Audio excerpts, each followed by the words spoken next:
अस्सलाम वालेकुम मेरे प्यारे दोस्तों, मैं हूं आपका दोस्त इमरान। एक बार फिर से हाजिर हूं आज की इस वीडियो में। और आज की इस वीडियो में हम बात करने वाले हैं हरियाणा के नूह मेवात में हुए उन दंगों की बात करने वाले हैं जिनमें कई लोगों की जिंदगियां बर्बाद हो गई। मगर सरकार और दूसरे पक्ष के लोग सिर्फ एक ही पक्ष की कहानियां बार बार दिखा रहे हैं। भीड़ की शक्ल में आए वो दंगाई किसी एक पक्ष के तो नहीं थे, लेकिन कार्यवाही सिर्फ उन्हीं पर हो रही है। तो नाज़रीन, हरियाणा की सरकार ने अपनी राजनीति शुरू कर दी है और सिर्फ मुसलमानों के घर पर ही बुलडोजर चलाया जा रहा है। मगर जब अल्लाह तबारक व ताला का करम हम सब मुसलमानों पर बना हुआ है और इस देश में संविधान है, तो किसी भी मजलूम के साथ नाइंसाफी नहीं हो सकती है। तो ऐसे में नाज़रीन, हरियाणा की सरकार को कोर्ट से फरमान जारी हो चुका है और उन्हें जमकर फटकारा भी गया है। तो इसलिए आज की इस वीडियो में हम आपको बताने वाले हैं कि कैसे हरियाणा की सरकार सिर्फ मुसलमानों को निशाने पर ले रही है। इसलिए इस वीडियो को आखिर तक जरूर देखिएगा। नाज़रीन, 31 जुलाई को हरियाणा में हिंदू पक्ष ने नूह मेवात में एक धार्मिक यात्रा निकाली थी और जिसमें मोनू मानेसर के भड़काऊ वीडियो ने दंगा भड़का दिया था। और ऐसे में मुस्लिम दल के लोगों और बजरंग दल में खूनी भिड़ंत हो गई थी और इन दंगों ने देखते ही देखते खतरनाक रूप ले लिया था और जगह जगह तोड़ फोड़ मच गई थी। और नाज़रीन, ऐसे में इन सब में कई मुसलमान परिवार बिखर गए और अपने घरों को छोड़कर दूसरी जगह जाने पर मजबूर हो गए थे। न सिर्फ मुसलमान बल्कि हिंदू धर्म के कई बेगुनाह लोग भी इस नफरती जंग का शिकार हो गए थे। कई लोगों के घर उजाड़ दिए गए और कई लोगों की जान चली गई। अब हर तरफ इस दंगे को लेकर बहस छिड़ी हुई है। हर कोई मुस्लिमों को मुजरिम कह रहा है और उनके घरों को टारगेट कर रहा है। और ऐसे में हरियाणा सरकार ने भी आग में घी का काम किया है और उन्होंने मुस्लिमों के घरों पर बुलडोजर चलाना शुरू कर दिया है। नूह मेवात से हुई ये नफरती जंग गुरुग्राम और सोहना में भी हुई और इस जंग में बेगुनाह लोग ही मारे गए, फिर चाहे वो मुस्लिम हो या हिंदू हो। नाज़रीन, भीड़ का कोई मजहब नहीं होता और खासतौर से उस भीड़ का जो मासूमों का कत्लेआम करने में एक बार भी नहीं हिचकिचाती। मौलाना साद जो गुरुग्राम की मस्जिद में एक इमाम थे, वो महज 19 साल के थे और बिहार से गुरुग्राम अपने परिवार की माली हालत को बहाल करने के लिए आए थे। मगर नाज़रीन, रात के अंधेरे में दंगाइयों ने उन पर हमला किया था और उनकी जान ले ली। नूह मेवात में जो कुछ हुआ वो बेहद ही अफसोस वाली बात है और इस बात से भी इनकार नहीं किया जा सकता कि दंगे की शुरुआत मुस्लिमों ने की थी। लेकिन ये वही लोग हैं जो दीन इस्लाम से कोसों दूर है, क्योंकि हमारा इस्लाम आपस में दंगे करना नहीं सिखाता है और न ही किसी दूसरे धर्म की धार्मिक यात्रा में रुकावट डालना सिखाता है। नूह मेवात में हुई इस खौफनाक घटना में मुसलमान तो शामिल हो सकते हैं, लेकिन वो इस्लाम से बिल्कुल भी ताल्लुक नहीं रखते हैं, क्योंकि हमारे प्यारे नबी सल्लल्लाहु अलैहि वसल्लम ने हमें चैन और अमन से रहना सिखाया है। जहां जहां भी दंगे हुए हैं वहां वहां बहुत बर्बादी हुई है। लोगों की दुकानें लूटी गई और उनके घरों को निशाना बनाया गया। दंगों में शामिल सभी लोगों को गिरफ्तार करने के दावे करने वाली सरकार एक तरफा ही कार्रवाई कर रही है। जी हाँ नाज़रीन, नूह मेवात के दंगों में शामिल सिर्फ मुसलमानों के घरों पर ही सरकार टारगेट कर रही है और बुलडोजर चला रही है। और नाज़रीन, आपको बता दें कि हरियाणा सरकार ने अब तक नूह दंगों में शामिल लोगों के घरों को निशाना बनाया है और ये सिर्फ मुसलमान है। और अब तक हरियाणा में 250 घरों पर बुलडोजर चलाया जा चुका है। बताया जा रहा है कि ये सभी रोहिंग्या मुसलमान हैं और जिनके इन दंगों में शामिल होने की खबर है। लेकिन बुलडोजर इस वजह से नहीं चला है कि वो नूह दंगों में शामिल थे, बल्कि इसलिए चलाया गया है क्योंकि वो गैर कानूनी रूप से बसे हुए थे।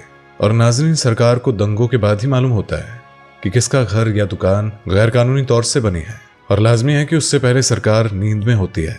आपको बता दें कि जो रोहिंग्या मुसलमानों के घरों पर बुलडोजर चलाया गया है वो पिछले 4-5 सालों से यहाँ गैर कानूनी तरीके से घर बनाकर रह रहे थे, मगर तब भी सरकार को ये नहीं मालूम था कि उनके घर गैर कानूनी है।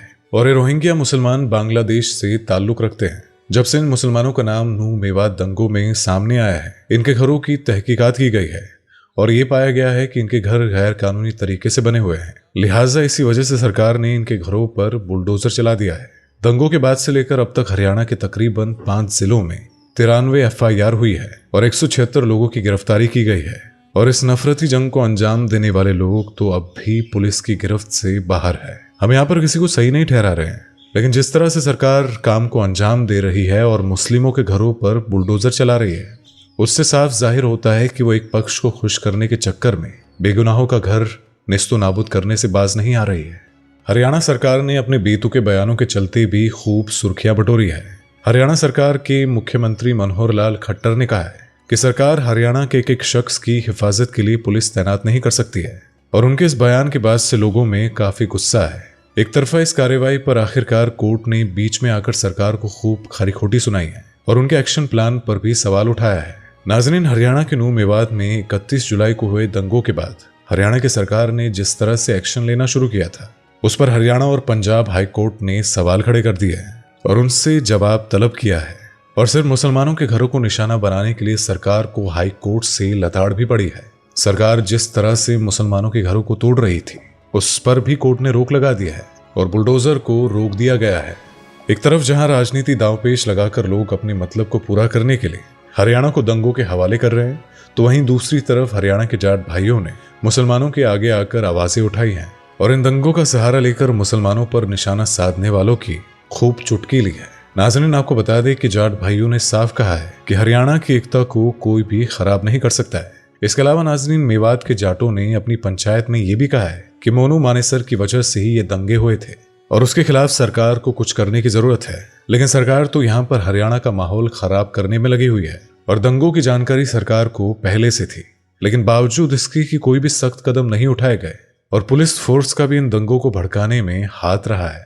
हरियाणा के जाटों ने कहा है कि पुलिस ने दंगों के दौरान किसी को भी रोकने की कोशिश नहीं की थी, वो तो सिर्फ तमाशबीन बनी हुई थी। इसलिए नाज़रीन, ये बहुत दुख की बात है कि हमारे इस प्यारे हिंदुस्तान में जहां हिंदू और मुसलमान एक साथ रहते हैं और आपस में हर त्योहार को बांटते हैं, वहां देश के राजनेता अपनी गंदी राजनीति के चलते आपस में हम सबको लड़वा रहे हैं और इससे बस आपके और हमारे घरों के चिराग ही बुझ रहे हैं, घर तबाह हो रहे हैं, जिंदगियां खराब हो रही है। और नाज़रीन, इन दंगों से किसी को क्या हासिल हुआ है? बस बिखरा हुआ घर और अपनों का खून, सिवाय इसके किसी को कुछ नहीं मिला है। इन दंगों से फायदा उन गुंडों को और उनके मालिकों को होता है जो अपने फायदे के लिए इन बेगुनाहों को इन दंगों के आग में झोंक देते हैं। इसी वजह से नाज़रीन, आप प्यार और मोहब्बत बस ऐसे ही बनाए रखें और अपने पड़ोसी हिंदू भाइयों को ये एहसास कराइए कि हम उनके साथ हैं। तो नाज़रीन, आज की वीडियो आपको कैसी लगी हमें कमेंट करके इसके बारे में जरूर बताइएगा। वीडियो को लाइक और शेयर करना मत भूलिएगा और इसी तरह की वीडियोस को देखते रहने के लिए हमारे चैनल को अभी के अभी सब्सक्राइब कर दीजिएगा और साथ ही बगल की बेल आइकन को जरूर प्रेस कर दीजिएगा ताकि चैनल पर आने वाली कोई भी नई वीडियो की अपडेट आपसे मिस ना हो जाए। तो आज की वीडियो में बस इतना ही। अल्लाह हाफिज। दोस्तों, आपकी स्क्रीन पर 2 और वीडियो दिखाई दे रहे होंगे, उसे देखने के लिए स्क्रीन पर क्लिक करें।